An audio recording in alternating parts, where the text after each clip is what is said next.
Welcome to Business Insights, a co-production of the Westchester County Association and Westfair Communications. Westfair Communications is publisher of the Westchester County Business Journal, Fairfield County Business Journal, WAG Magazine, and digital newsletters such as News at Noon to keep you fully informed, and also the website westfaironline.com.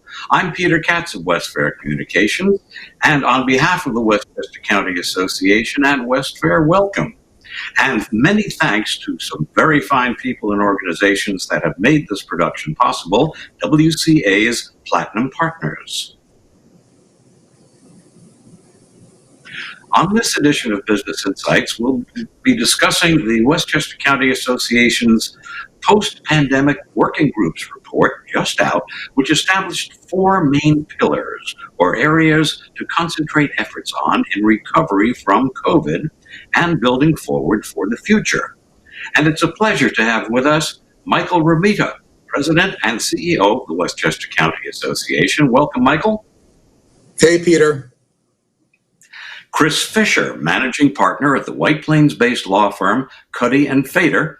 And Chris is chairman of the firm's telecommunications group, in addition to being a managing partner, and also focuses on land use, zoning, energy permitting, and litigation. And welcome, Chris. Thank you, Peter. And with us also is Wendy Darwell, Vice President and Chief Operating Officer of the Suburban Hospital Alliance of New York State. And Wendy, pleasure to see you. Likewise, good afternoon. I do want to mention that we will be able to take questions from viewers of this live feed. So if you do have questions, you can just type them in just below where the video appears on the screen that you're looking at. And we will certainly do our best to answer your questions. As we go through the program today, Chris will take a look at the digital connectivity pillar in the report, Wendy at the healthcare and bioscience pillar, and let's begin with Michael for a brief overview of the project and a look at the real estate and housing pillar and the one for energy and sustainability. Michael, take us through it. Thanks a lot, Peter, and a special thanks to Westfair for partnering with us at the WCA on this Business Insights series and getting this very interesting and informative information out to the professional marketplace here in the region. And also a special thanks to Chris and Wendy, both members of the Post-Pandemic Working Group, and Chris was a co-chair of the working group. They worked incredibly hard and collaboratively with all of the other members of the group to make this report possible and the initiatives that we're going to go through possible as we move forward. So before I get into the work of the Post-Pandemic Working Group, it's important to mention a lot of the other initiatives that are going on around right now in the county. And there are many of them. And for example, at the county level, the county, under the leadership of County Executive Latimer, has put together a reopening task force. I'm a member of that task force, and we meet weekly to address the challenges faced by businesses in the short term as they strive for financial stability and also guidance in how they can reopen their operations. There's a very important grant program that is being initiated at the county level that's going on right now. It's called the Grant First Program, and it's available to small businesses who have 99 or fewer employees. This is a $10 million program that was given to the states and the local governments under the CARES Act. And if you have less than 99 employees and you've seen a significant decline in revenue that's COVID related, you can apply to the county for a grant of up to $49,000. But there's time that's running out. Applications are only being accepted through September 30th. So go to the county website if you want more information on this and make sure you get your application in. They've already received, I think, over 800 applications for this money. And we've got partners in some of the other organizations that work with county businesses and nonprofits that are helping businesses shepherd through the process. Quick shout out to nonprofit Westchester and Jan Fisher. She's been running workshops for the last several days, helping people apply for this free grant money. Also, the county is going to be rolling out a public services campaign, which is going to be a safety pledge for restaurants, shops, small businesses, and business groups. And Natasha Caputo, who runs the Film and Tourism Department at the county level, has been spearheading that effort with Bridget Gibbons, who runs the County Office of Economic Development. They should be rolling that out in the next week or two. There's also stuff going on at the state level. The New York State the ESD is running programs where they have economic recovery loans. There's something called the New York Forward Loan Fund for small businesses. And I'll be doing a program next Wednesday morning at 10 o'clock with Senator Shelley Mayer on something called the Shared Work Unemployment Insurance Program, which is a way for businesses to cut back on some of the time that their employees are spending. And also these employees would also get a portion of their unemployment insurance without actually getting laid off, and it's easier to bring them back. So it's a good program for both businesses and employees in the short term. Also, the Westchester County Association has been advocating at the federal level for additional stimulus for state and federal governments. This is an incredibly important follow-up to funding that came out from the CARES Act. And very soon after the CARES Act, very soon after that was passed, Westchester County Association and other business groups came out strongly advocating for additional funding at the federal level. So far, we haven't gotten anything passed. If we do not, that will be a self-inflicted wound that the federal government has put upon the nation's. That's the background noise. So we've got some stuff going on in the building, so we'll just have to bear with me as that goes on. But so far, there's been a failure at the federal level to get this additional funding down to state and local governments. There are signs of a potential thaw. Unfortunately, we're in the election season, so you never know what's going to happen between now and November. Other organizations in the county that are working hard on the pandemic recovery include nonprofit Westchester, the Child Care Council, Feeding Westchester, and other nonprofits who have a great many initiatives. So now to pivot to the work of the Westchester County Association. And to our thinking, as an organization, how can we most effectively organize the business community, not to replicate the fine work that other business groups and nonprofits are doing, but to amplify that work and to address a number of the more long-term systemic challenges that are going to be faced by regional businesses and the professional community. So we formed the Westchester County Association Post-Pandemic Working Group by bringing together some of the leading thought leaders in the county. And you can see it's a very impressive roster of individuals and business leaders who have come together to work collaboratively and collectively to try and identify the greatest challenges and needs that were created by the pandemic and also amplified the pandemic. But it was not just about identifying those opportunities and challenges. It was also supposed to be action-orientated. It's simply not enough to identify where there's need. We wanted to make sure that we were taking action and we had actual initiatives that we could follow through and present in the long term. So the PPWG was formed with a view towards the long-term regional recovery. It was supposed to be and is strategic in its approach and accretive to our ongoing work. We want it to be iterative, not exclusive or exhaustive, or as one of the members said, try not to boil the ocean. So this was the general project structure of our work. There was an advocacy agenda, so we were able to develop a clear and focused agenda for state and local governments to follow and make sure that they understood what was important to the business community for the long-term recovery. We wanted to implement programs and policies to rebuild and strengthen the regional economy. And we also wanted to be action-orientated, not just opinion, but action, and focus on specific sector priorities.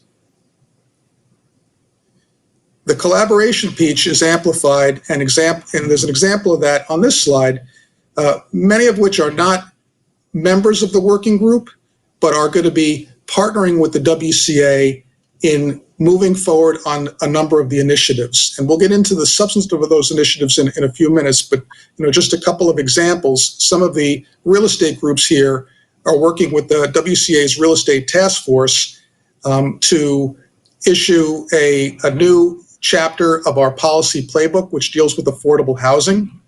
And certainly Wendy's group at the Suburban Hospital Alliance will be helping us take the lead on healthcare advocacy and the initiatives that are focusing on healthcare.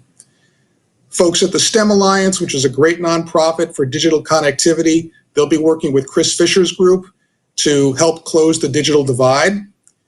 And then we've got folks at the Pace Energy and Climate Center and the Fordham Gabilly School of Business who'll be working on some of the energy and sustainability pieces with the WCA. So here were the 4 foundational pillars that we wanted to focus on: healthcare and bioscience, real estate and housing, digital connectivity, and energy and sustainability. And for each one of these foundational pillars, we have an advocacy piece, we have an initiatives piece, and we have a communications piece.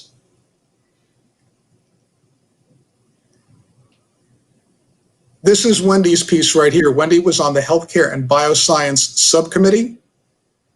They, as a group, formed a number of ideas that they brought back to the entire committee. As a group, we decided that this was an incredibly important initiative to focus on because of the strategic place that our healthcare and bioscience sector fits into the regional economy. And then we came out with some initiatives that, the WCA will help organize other business groups and professional associations to move forward with. So with that, I'll turn it over to Wendy to talk about some of the initiatives under this foundational pillar. Thanks, Michael, and good afternoon, everyone. And I have to say, first off, thank you to the WCA. They have been great partners of our hospitals and health systems, certainly for all the years in my memory working in this region. And this effort just demonstrates how much we continue to have in common and how important the recovery of the health sector is to the local economy. You know, we've been through a pretty rough patch here, as I said on the slides. The health sector and its workforce have been wounded by the COVID pandemic, and we're still bleeding. Hospitals had to stop all of their elective procedures, get everybody out of the hospital that wasn't in need of urgent care, to give us the room that we needed to be able to manage patients through the COVID crisis. And I know that there's been a lot of discussion about emergency support that came to hospitals throughout the process, but it paled in comparison to what the cost of caring for those patients really was. So we've, through our state association, now estimated that hospitals across the state could end up losing between $20 and $25 billion over the course of this year. Care has been slow to bounce back, frankly. Patients are not rushing to get back to a healthcare facility. People are staying home, which is what we've told them to do. They don't need to be out. But, you know, it's safe to come out and get your healthcare. We don't want people to be missing their needed screenings and deferring other care. And we're open for business and safe and ready. So this is just one more step on the pathway to that, I hope. I think it's also important to remember that a lot of healthcare providers are not big hospitals or health systems. They are small and medium-sized businesses. And they've suffered in the same way that other small and medium-sized businesses in the communities have. They had to shut down. Many of them are back open again, but it's in a limited capacity.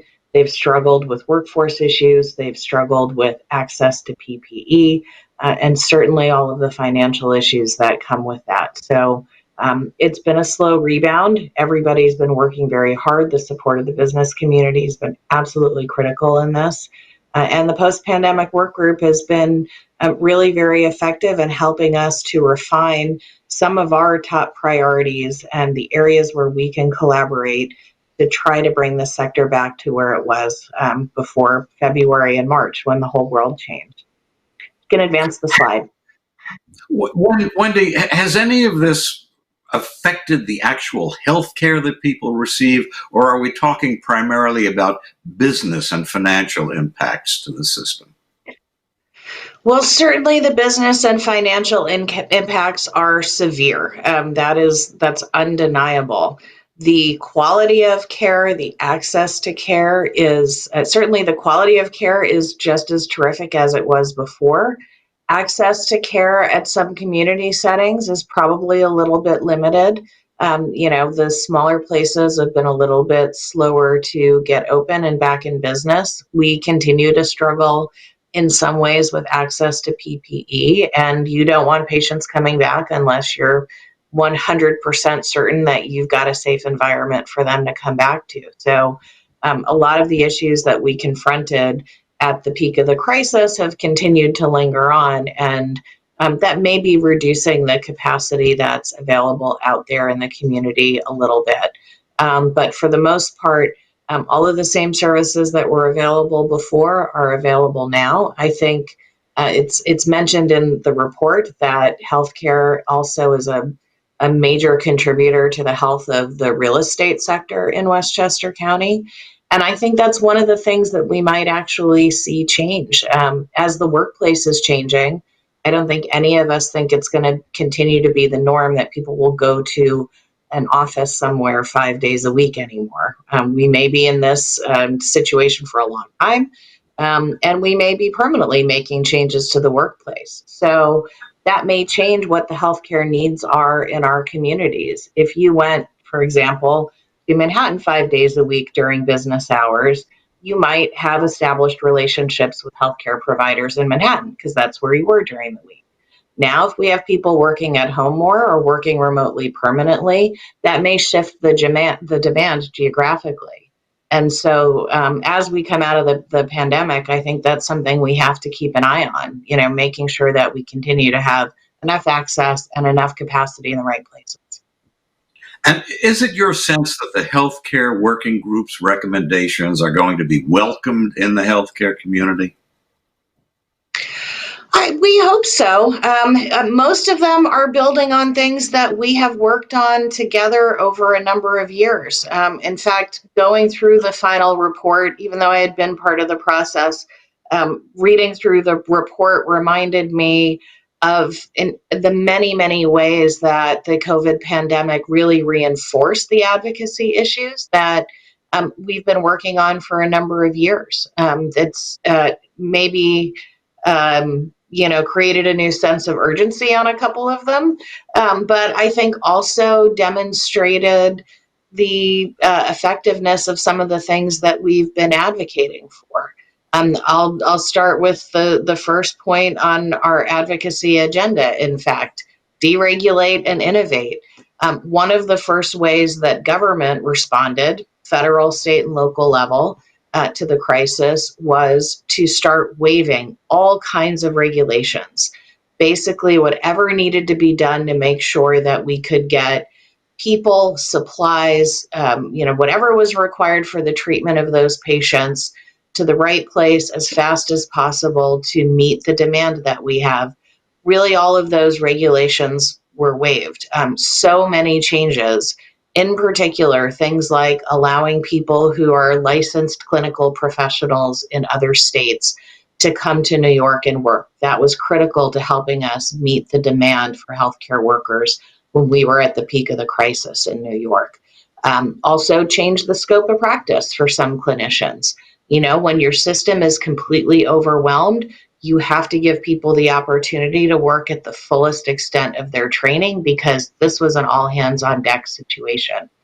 We've advocated for a lot of deregulation over the years in the healthcare industry. New York is a very highly regulated state. Certainly some of the things that were done on a temporary basis to help manage the pandemic will roll back, and some of them should.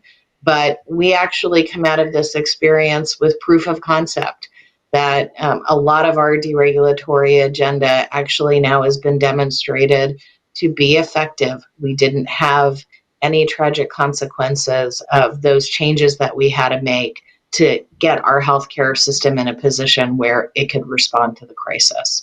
So that's something that's been on our shared advocacy agenda for a long time, and I think we just have some more momentum for that. It's also a way, as the state is in a fiscal crisis, that the state government could make it easier for healthcare providers to do business, so that we won't consume so much time and energy and resources in trying to keep up with these regulations. So we think that we've got a really strong message there on our advocacy agenda. We have also worked together for many, many years on a whole platform of managed care reforms. And that's something that, again, the pandemic has demonstrated we need more work done. Although we've been pretty successful in Albany in getting managed care reforms passed to make sure that providers and the health plans are on a more even playing field, we didn't see the kind of response from the health plans that we saw from so many other sectors in our community. In particular, the State Department of Financial Services, which regulates the commercial health plans in New York State, required that the plans stop auditing, get rid of some of the administrative entanglements that make it difficult to initiate care and get paid afterward. They asked the plans if they had claims that were in dispute going back a number of months, that they would just pay those claims, because the state understood that healthcare providers were in a desperate financial crisis. They were laying out money left and right to increase their capacity, to bring in staff from other parts of the country, to overpay for PPE when it was at a crisis point, and just it needed the cash from those claims that the plans were sitting on. And we did not see the response from the health plans that we really thought the situation merited. Instead, they're sitting on piles of cash right now. Their earnings reports demonstrate that. Because people were not seeking regular care, the vast majority of their premiums were continuing to come in as they always had, but there wasn't money going out the door. So a key issue for us always has been together, the healthcare community and the WCA, that we need for those health insurance plans, which is where, primarily the dollars are coming from all of you as employers. We need for those dollars to be reinvested back in the community. Those health plan profits keep leaving the region, they're leaving the state. We need to make sure that we see an investment back from those organizations. And finally, on the advocacy piece, in so many ways, the COVID pandemic has demonstrated that we need a stronger public health infrastructure than we have. This disease fell hardest on frontline workers, people who have no choice but to show up at a job every day, did not have the luxury of working from home, disproportionately affected Black and Brown communities, elderly individuals. We don't have the supports that we need in our healthcare system to do as good of a job as we could do to keep people safe. And that means that we need to be looking at healthcare in a more holistic way. We've had some tentative moves in state and federal policy to we call population health, looking at the health of the population overall by really trying to address those social determinants of health that make such a big difference in the care that people will need over the course of their lifetimes. We've now, again, had proof positive that we need those better supports in the community to make sure that people get well and stay well. Second pillar. Sorry, go ahead. Where does this fit in, though, for in promoting biosciences? There's been a great deal of interest in that here in Westchester, certainly in the private sector, also at the government level. So where does the aftermath of COVID lead us toward doing more to promote biosciences? Well, my understanding is that is outside of my field, frankly, so I'll ask Michael if he wants to chip in here, but my understanding is that in addition to a couple of really incredible companies that you have located in Westchester County already, you've got some significant public investment. You've got great partnerships that have formed with colleges and universities in the region, and I understand that you're trying to foster an incubator approach so that those kinds of businesses can grow in Westchester County. I think that's a terrific area for growth. I think as it continues to flourish, there'll be more opportunities for partnerships with healthcare providers as well, because you have talent on both sides of those businesses, and probably a lot of synergy that can be realized there. The last point I would just make is on our workforce talent project. This is somewhere where I think we've got a lot of opportunity working together. WCA has done terrific work over the years in bringing employers together, identifying their needs, and working with local institutions of education to make sure that we are growing a workforce in the region that can meet those needs. We definitely saw workforce shortages through the course of the pandemic. I think that we will see more. I don't have hard data on this, but my hunch and some HR directors in healthcare institutions have just confirmed this for me this morning, that we're going to see a lot of retirements. We already knew that with the average age of family physicians in particular and registered nurses, we've been looking at a retirement cliff for a long time. And just the extraordinary stress and trauma of the past 6 months may be the tipping point for a lot of people. So we could be looking at workforce shortages that get more acute in the short term.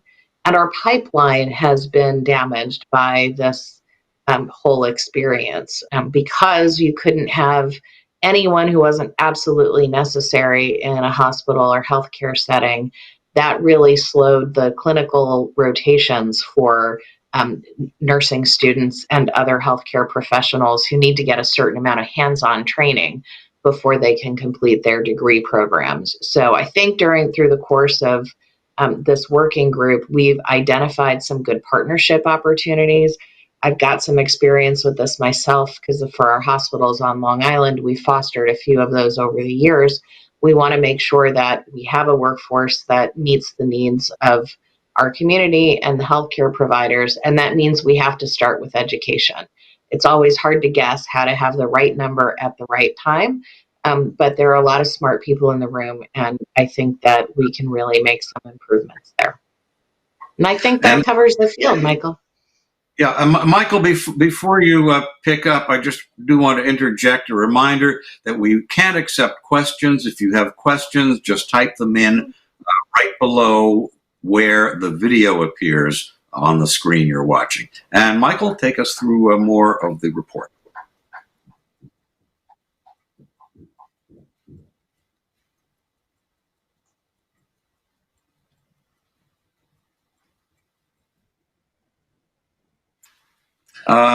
Michael, if you can hear me, I think your microphone may be muted. Can you check? There we go. To see?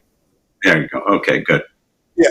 So that just trying to block out some of the construction noise going on in the building. What I was saying about some of the things to follow up on Wendy's comments is if you think about the importance of the healthcare sector to the regional economy with an $18 billion annual economic impact, 70,000 plus employees, it's no small surprise that many of our colleges and institutions of higher learning are either expanding their healthcare training programs and their nursing schools, or in the case of Iona and Manhattanville College, have actually started nursing programs. So there's a pretty robust pipeline of employees and workforce development in Westchester for the healthcare industry. And our job at the Westchester County Association is to bring all these stakeholders to the table and make sure that they're aligned in their interests and their needs. So things like curriculum programs, the need for clinical training, and to make sure that we're providing opportunities for workers here to get trained locally and then to feed the pipeline to work at our healthcare institutions right here in the county. So I think that's incredibly important, Wendy, and thank you for your comments on that. I will fast forward now to the real estate section. So you might have read in the New York Times recently or some other papers these opinion pieces about how New York City is dead. I don't necessarily ascribe to that. I think that New York City is a singularity and is the greatest city on the planet. However, there is an opportunity for Westchester in a suburban environment for those who want very close proximity to New York City, either to work or to live, but in a less urban, congested setting. So there is opportunity for the regional real estate community. and the sector is holding steady. There's particular interest in a flex space real estate model for commercial, and that means that big companies who want satellite offices closer to where their workers live may be taking some leases out to house those workers, so they don't have to travel as far to get to work, and we can keep residents of Westchester here working back at home.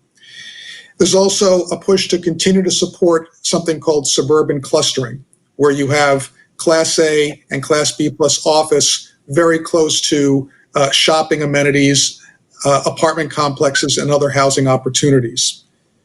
That being said, an economic recession helps nobody. So in Westchester, certainly things have an opportunity to be less bad during an economic recession, but the quicker we can climb out of an economic recession, the better it will be for the Westchester real estate industry as elsewhere. See the comments I made earlier about a federal stimulus. Meanwhile, at the Westchester County Association for the Post-Pandemic Working Group, our thought was, what are some of the long-term systemic issues in the marketplace that have been magnified by the COVID crisis and the pandemic recession? And what was pretty clear to us is that we have an affordable housing crisis here in Westchester. So our focus was on coming up with concrete initiatives for how to address that crisis. If you look back at the Westchester County's work, in 2019, they performed a housing needs assessment. And I'm going to read to you some of the conclusions in the housing needs assessment, because I think that they're very important. One of the first conclusions, and this is data-driven, was that there is a decline of residents in the county in the age group demographic of 30 to 44 years old. These are your young families and workers just entering the primes of their careers. Number two, there is not a single municipality where the market rate rent for a two-bedroom unit apartment is affordable to households earning the local hourly rental wage. So if you're renting and you make what a normal person makes, that a renter would make, it's very difficult for you to afford a two-bedroom apartment. The third point, more people commute to Westchester to work than people who both live and work here. So if you work in Westchester, you're more likely to be commuting from someplace out of the county rather than living in the county. And number four, 22% of households earning between 80 and 100% of area median income qualify as severely cost burdened when it comes to housing. In other words, if you're at or just below the area median income, you're spending an inordinate amount of money on housing in Westchester. So the conclusion is pretty clear, and that is that we have a affordable housing crisis in Westchester, and the COVID recession has simply exacerbated that problem. So the county's 2019 needs assessment concluded that the county needs more than 11,000 additional units of affordable housing. Now, how can the Westchester County Association help solve that problem? Well, for many years, we have had a real estate working group. And one of the concrete deliverables of the working group has been the policy playbook. This is a resource that was developed collectively with the PACE Land Use Law Center and dozens of community planners and economic development professionals throughout the region. It's sort of a planning guide and a how-to manual and best practices resource guide for municipal planners and developers and also other municipal lawmakers to implement viable smart growth development. But the policy playbook to date has never had a chapter on affordable housing. It does now. As of last week, we have presented a new chapter on affordable housing. Now, it's clear to state what affordable housing is and what it isn't. This is not the projects. It's not Section 8 housing. This is the housing where your police officers, your firemen and firewomen, your teachers, your municipal employees, and young families can afford to live. Westchester is blessed because it has a diverse economic infrastructure with many diverse groups. Some of the people who live in Westchester are wealthy, and some are not, and basically need a leg up. And that's what this is designed to do. It's designed to put out very specific initiatives that will help municipal planners and project developers develop this affordable housing and bring this great need back to Westchester. So if you go back to one of the earlier slides, it's the second one, real estate and housing, you can see that we've amended the policy playbook with this affordable housing chapter.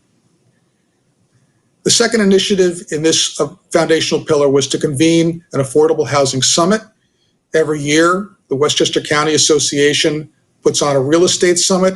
This year, we will be dedicating that summit to affordable housing, and I think that summit has just been scheduled for October 30th at 9:30 in the morning. It'll probably be virtual, and you can learn more about it on our website as things develop. We've already got some great guest speakers lined up, and there's more to come. One of the other initiatives under the real estate piece was to create what's called an EAHP. That is a employee-assisted housing program where the employers actually help their employees with things like rental assistance, home buyer education, a housing search, or research tools. It helps employers attract and retain a dedicated workforce. Your workforce is more productive. It decreases the amount of turnover you have, and it makes sure that you have proximate, affordable housing for your employees. And the Westchester County Association has just penned a memorandum of understanding with the Pace Land Use Law Center and the Housing Action Council to help move that initiative forward.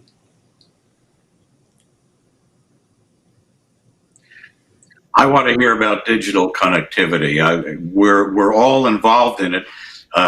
Even as we speak, without the internet, where would we be? Of course, Chris, you were deeply involved in this, and at Cuddy and Feder, this is one of your specialties.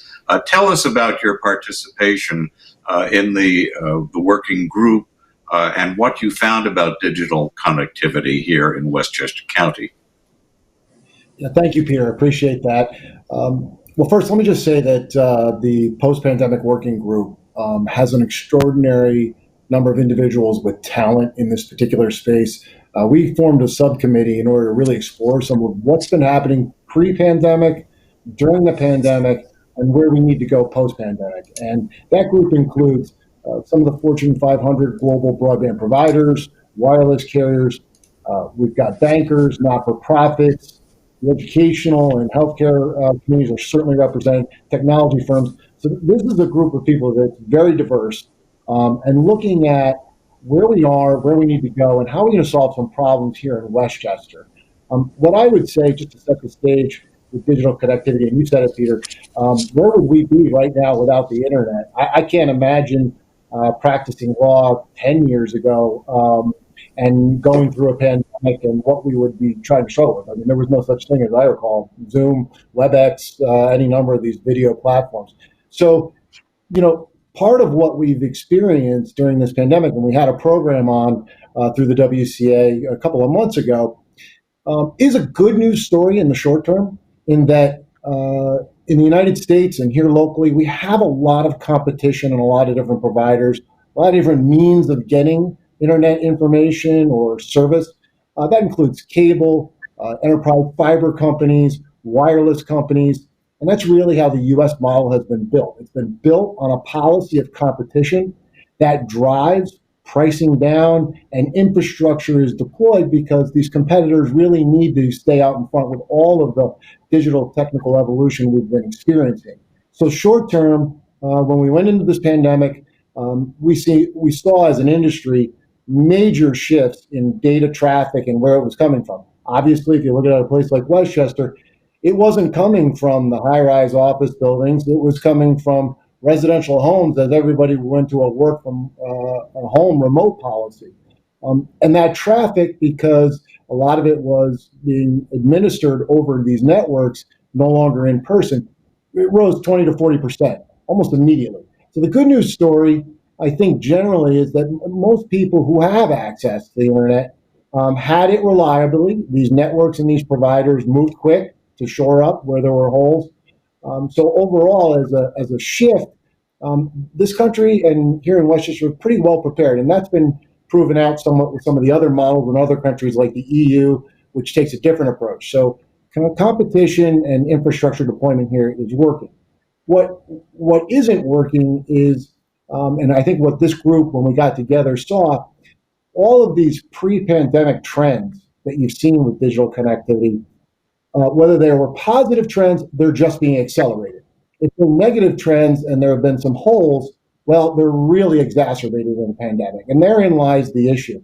Some facts around that, even pre-pandemic, over half of this country, their sole means of access to the internet is through a smartphone.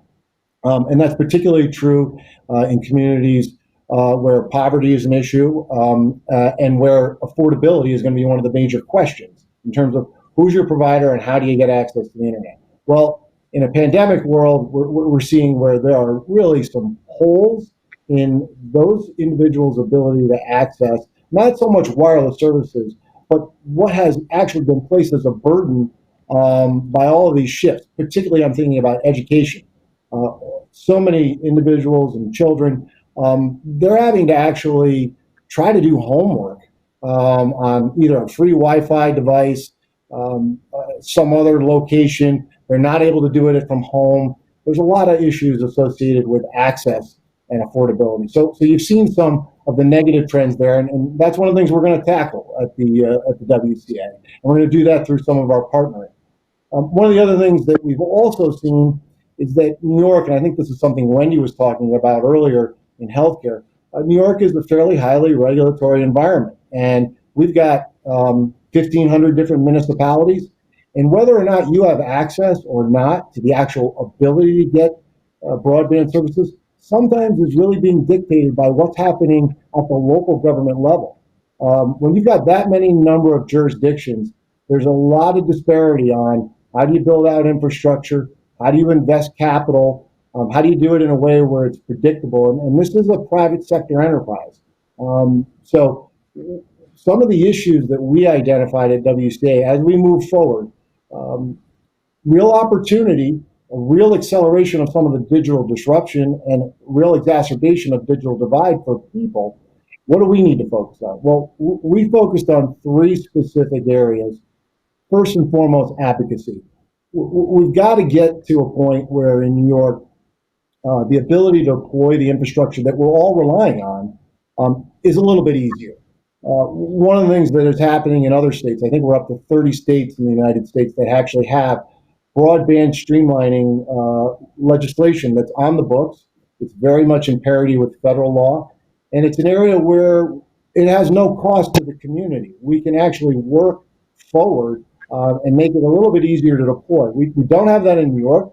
The governor's actually proposed that in a couple of different bills, and I think that's something the industry in particular is advocating for. And WCA is looking to partner with some of those individuals. You see there on the screen some of the national organizations that work on this particular topic, CTIA, WIA, here in the state, New York State Wireless Association. And there are some new grassroots groups that are coming to that table for espousing these views, and that includes New Yorkers for 5G. So we're going to partner, we're going to lend our voice. That is an issue in Westchester County. I would certainly want to point out, though, there are some cities here in Westchester, they're doing a really good job of focusing on streamlining. I'm thinking of Yonkers and White Plains. They very much have been welcoming and collaborating with the private sector, saying, these are some issues we've got to tackle. We want to work with you. How do we do this so that we make sure we protect the community, but do it in a way where we can get this infrastructure built timely. The other... What have you seen and what kind of forecast can you provide as far as getting widespread Gigabit Internet service in Westchester and widespread 5G cell phone service? Well, a couple of things there. There actually, there are a number of providers that are providing gigabit speeds, whether it's through fiber or cable. The widespread and how we define that is, Where can you get it? Can you get it at home? Can you get it at your business? Does it have sufficient capacity? I think that's an area where we need incremental investment by a lot of those providers in order to accomplish that. From a timeline point of view, I think if we look at this somewhat more simplistically, where local government and a state policy is in place that welcomes that investment, makes it predictable and streamlined, you'll get more attraction of that capital, and we'll solve that problem faster. So I think where we at the WCA see it is we've got to do some work with our government partners to try to make that happen so we can put them together with the private sector to solve that problem more quickly. And one of the risks we have is if we don't do that here in Westchester, we fall further behind, for example, those 30 states I already identified that have already done it. Capital flows generally where it's deployed effectively. So I think that's where we're focused on the advocacy front, and that'll help with the timeline. On 5G, the major carriers are deploying 5G. I think in the marketplace there can be some discussion of what is 5G. There's a couple of different flavors of 5G, but I think for everybody on this call, it's faster, the ability to handle broadband speeds over a wireless device. And we've gotten to a point in a community where mobility counts. And it may be sufficient for some individuals to have a hardwired fiber connection to their home, but mobility counts, especially for some of the workers that we've talked about, essential workers that are going out there every day in the midst of a pandemic. They've got to commute and travel. So we need to work, again, same theory. So regardless of what mode by which we're trying to get broadband delivered to community and community members, a big piece of it in Westchester is a regulatory playing field that's equal for all these different players and allows them to deploy their capital so we can get that done in a timely fashion. Some of the other things, as an attorney now, do you see legal impediments to bringing this type of connectivity into Westchester, into every home? And occasionally we hear controversies breaking out when a communications company wants to install a new 5G antenna, people being concerned about radiation, all sorts of rumors floating around. Where does the law stand on the subject of expanding connectivity, both for telephones and for internet connections? Well, to take it from a very, again, somewhat to try to simplify it, it's absolutely promoted at a federal level. This is the policy of the United States. We want robust broadband communications for all Americans. That's the federal policy. How it gets implemented when we talk about infrastructure, it really gets down at the local level. And that goes back to what I was saying before, that there are 1,500 different jurisdictions in the state of New York. So if you're a broadband provider, if you're trying to deploy in Buffalo, the Adirondacks, Long Island, or here in Westchester, it's very different depending on how each community approaches its regulatory authority. The piece that's really what you're seeing locally right now, especially in the wireless sector, and in order to enable 5G, is what's called small cell siting. And this is installing maybe a 2-foot antenna on the top of a utility pole, a box on the pole, certainly no bigger than what has been a transformer. That, because it represents change, can elicit new questions. And some of those questions are absolutely rational, reasonable ones, whether it's from the community or local government. And the industry's got an obligation to answer those. And when it comes to public health and safety, these are extraordinarily low power transmitters. That really is not a consideration, whether it's legal or practical. When you look at these, they're very safe in terms of the numbers that the FCC has put out and is a compliance requirement. But ultimately, Westchester County's got a rich history of regulatory local land use control. And in some jurisdictions, it can be applied in a way that's, frankly, prohibitory. So we're going to have to work on some of the advocacy. And I like to look at it this way. We can bring those communities along and work together, develop some best practices, make sure we're addressing local concerns, but not necessarily create unnecessary barriers and burdens on this industry, which is really looking to serve local constituents and communities. The service is local. So that's where working together actually yields good results. And what was your sense of the importance that the digital aspects in the group's work achieved? Do you think people are starting to look at this very seriously and really as being an underpinning of so many other things that are going to happen in the future in the economy and in our way of life? Absolutely. I think going back to some of my earlier remarks, you started to see digital disruption of all kinds of economies. That disruption can be positive or negative in terms of the sectors where it's occurring.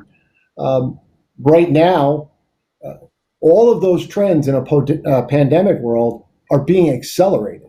People are making decisions because technology is available. Solutions are able to be provided.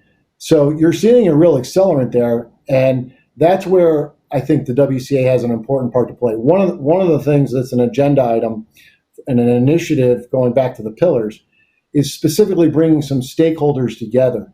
We've got here in Westchester County some really extraordinary corporate presence by companies that are doing work globally in this space.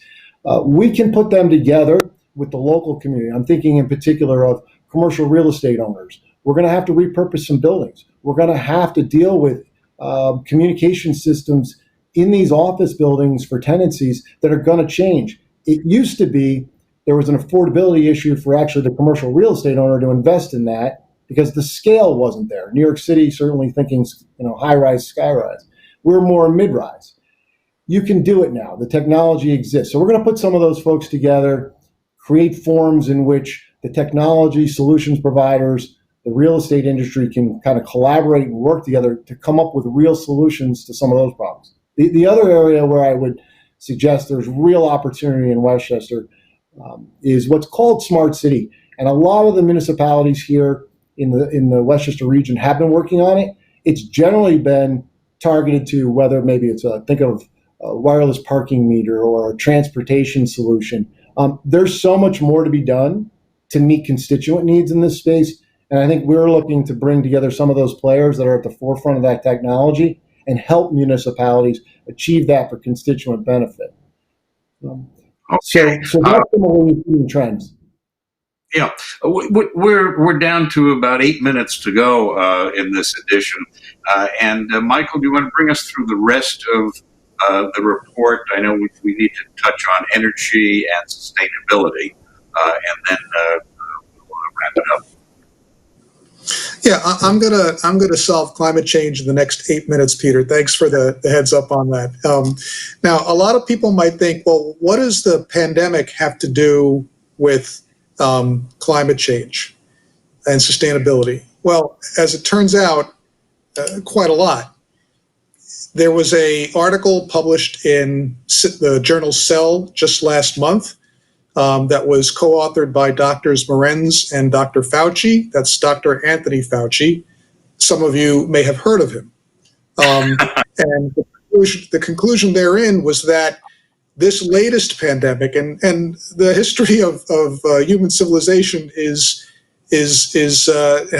had many pandemics over the years, and this is just another reminder of the intersection between humanity and the environment. And they had this pretty nifty graphic that I took from their presentation and put it in here on the pyramid, where you have the host for a disease, and the host obviously would be, in this case, us, the agent, which is the COVID disease itself, and the environment. And where the three intersect, that's when you get disease. So, just look at the general aspects of how the pandemic developed. Many people think it was at a wet market where humans and animals are interacting. That's a biodiversity concern. And other concerns where the ability for a virulent agent to jump between one species and another is a direct result of what's happening with the climate and man-made activities that are creating climate change. The other issue is, if there is a pandemic, and in this case, the COVID is a respiratory illness, so that's going to affect neighborhoods where air quality is poor more directly. And that ties into, obviously, concerns about how this is having a dramatic effect in a larger case on the Black and Hispanic communities who may not have as, access to health as well and finances as well, but also, tend to live in areas where the air quality is poor. So there is a direct relationship between the COVID-19 pandemic and the increase in the number of pandemics and the number of viruses and climate change. And this is not just something that's been picked up in the research journals. There are also articles that are in, the New York Times and other pretty popular publications about, addressing this fact. So you just have to pick up the papers to see and read where that's a problem. So I'll focus on the next slide. So what does this have to do with business? So the large international and global consulting firms have done a lot of work in this area. And by and large, the calculation that they've made and the conclusion that they've drawn is that environmental stewardship and sustainability is good for business. Now, many people talk about the triple bottom line and how you can't quantify in dollars and cents environmental stewardship. Well, in fact, in a metadata study that McKinsey did last year, the conclusion of the findings in almost 2/3 of those studies was that businesses that practice good ESG procedures have higher equity returns than their peers. And only 8% of the findings were negative. So that's a pretty good indication that not only is environmental stewardship and sustainability something that's good for the environment, it's not simply altruistic, it's actually profitable for businesses. What's another reason why businesses might want to take this on? Demographics, and demographics between age groups. So this was pretty striking. In a Deloitte survey last year, a millennial survey, and you can see this on the right, it seems like every generation, the younger the generations that come in, the more they're concerned about businesses that are environmentally conscious and practice good ESG procedures. So it's pretty striking from, the elderly through the baby boomer generation up through Gen X, and I sit on the early cusp of the Gen X generation, and now to the millennials.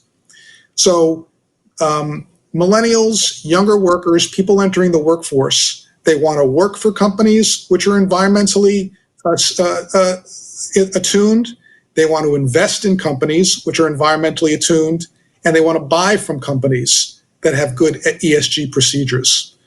All of this leads us back to the fact that the business community, it's time that they got behind this climate change initiative in a real way, and the WCA is trying to lead and carry the banner forward for the business community.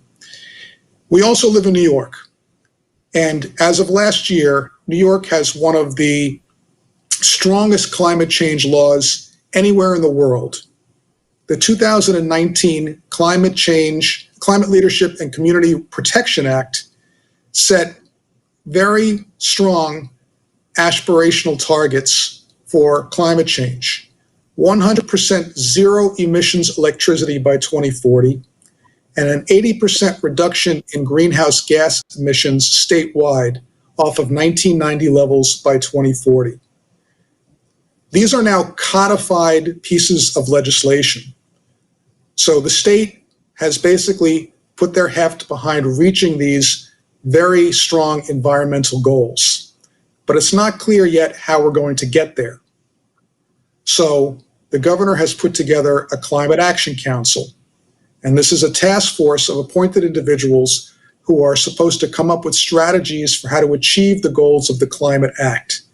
They're going to report back to the governor in a year or a year and a half, and then these initiatives will basically be followed through. So it was very heartening for me and a little bit surprising, but I was glad that the members of the working group and the other members of our organization at the WCA wanted to get behind climate change and sustainability in a big way.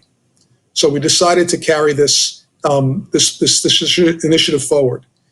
Also in the Hudson Valley, you have a couple of unique issues. You have Indian Point closing, which is going to take a fair amount of electricity generation offline. and you have a natural gas moratorium on firm hookups. All the more reason why the business community has to get behind this initiatives. So we came out with a series of very strong policy recommendations that we're going to advocate for that take us not only at the local level and at the state level, but also at the federal level. And just to touch upon a couple of these, at the local level, there are certainly some things that are very impactful that can be incentive-based, both through uses of the LDC and the IDA, which hands out money for local developers who have very good projects in the pipeline. You've also got the Mid-Hudson Regional Development Council and we believe they should be actively soliciting projects that can move us towards a clean energy future.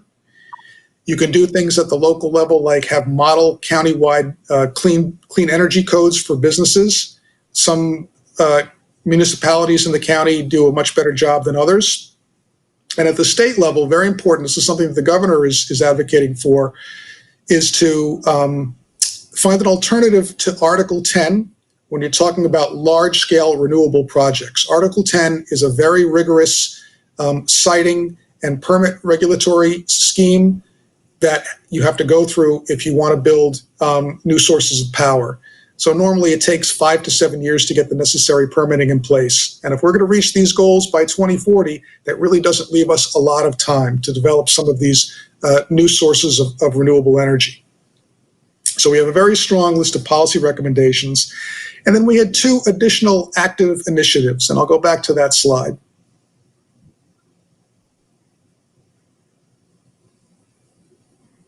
Oh, here we are. Okay.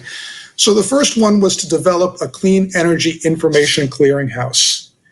There are many organizations out there, both governmental and non-governmental, that provide resources for businesses and residents who want to adapt to a clean energy future. Con Edison has programs, NYSERDA has programs, NYPA has programs, and there are other state and federal programs as well. Efficiency, energy savings, tariff-based incentives, and also financing mechanisms. But nowhere is there a curated list of these annotated in a way that makes it easy for people to find them and find out if they can apply for them and if they would work for their individual circumstances. So we reached out to the PACE Energy and Climate Center, and that's a fantastic local place run out of Pace Law School. It's run by a guy named Craig Hart, who's been in this industry for many, many years. And they were immediately on board in taking over the project to partner with the WCA to come up with this curated guide. And we have a memorandum of understanding in place with them now. The third initiative was to start training thought leaders by putting together a training curriculum in sustainability management called the Sustainable Organization or the Sustainable Enterprise. And we reached out to the Gabelli School, that's the business graduate school at Fordham University, to help us with this. And they are now forming a curriculum where they're going to teach a class that's going to be available to working professionals, probably suitable for anybody from the executive suite to anybody who works in the finance department to somebody who works in procurement or supply chain management. So it's more than just a seminar or an information center. The goal is to train energy and climate leaders for tomorrow and give them the tools that they can bring back to their own organizations and apply some of the things that they've learned in the program. So if you go through the program, you go through the curriculum, you do the work, you do the assignments, you will have the ability to bring, as a thought leader, many of these initiatives back to your own organization and initiate change from within. And we should probably be enrolling the first class in this around the first of the year. And you should check back with us regularly at the WCA for how you might enroll in this curriculum. So those basically were the 4 foundational pillars that we wanted to focus on. Something that the WCA could be proactive in being a hub of our thought leaders in the community and taking real, tangible, and concrete active steps for moving the agenda forward for helping us rebuild the economy here in Westchester, as hopefully we very quickly, as possible, can come out of the pandemic situation. All right, and thank you so much for that overview of the Westchester County Association's post-pandemic working groups report. You can find more information on that on the website of the Westchester County Association. And our thanks to Michael Romita, President and CEO of the WCA, to Chris Fisher, Managing Partner of the White Plains-based law firm Cuddy and Feder. And one question Chris could not answer for me is, where can I find a payphone? And to Wendy Darwell, Vice President and Chief Operating Officer of the Suburban Hospital Alliance of New York State. And to you, I thank you very much. I'm Peter Katz, for tuning in to this edition of Business Insights. And let's say thanks to WCA's Platinum Partners. Join us again for the next Business Insights. Thanks so much. Take care.